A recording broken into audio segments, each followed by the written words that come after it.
चुका है तो क्या कहना चाहिए? देखिए, देर है अंधेर नहीं, ये तो कहते हैं।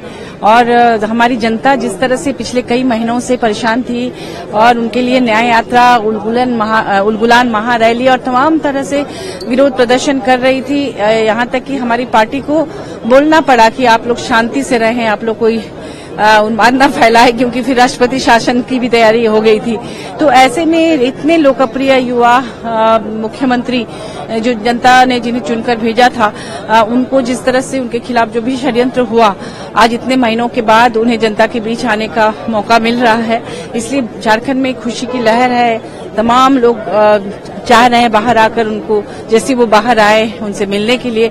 हमारे पास लगातार फोन भी आ रहे हैं, तो जन सैलाब उमड़ेगा उनके स्वागत में। और लोकसभा चुनाव में जिस तरह से इस तरह के जनप्रतिनिधियों को जनता से दूर करके जो भी पता नहीं कौन ऐसा साजिश जिन्होंने भी रची होगी, उनको इसका जवाब मिला है। 400 पार का नारा लगाने वाली सत्ता जो है वो कुछ ही सीटों में सिमट गई है।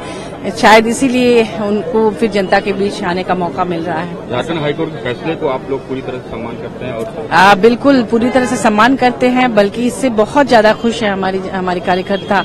और उनके आने पर बिल्कुल जान आ जाएगी पार्टी में भी, क्योंकि कार्यकर्ता मायूस थे। हालांकि हमारे यहाँ माननीय मुख्यमंत्री चंपई सोरेन जी और कल्पना सोरेन जी, तमाम लोगों ने मिलकर जिस तरह से इसका सामना किया और पूरी पार्टी जिस तरह से इसको लेकर चुनाव लड़ी, तो उससे बहुत अच्छा संकेत गया है पूरे देश भर में कि इस तरह से लोकप्रिय जननेताओं को दूर करके भी ऐसा नहीं है कि आप बाजी मार लेंगे, इससे बल्कि और नेगेटिव ही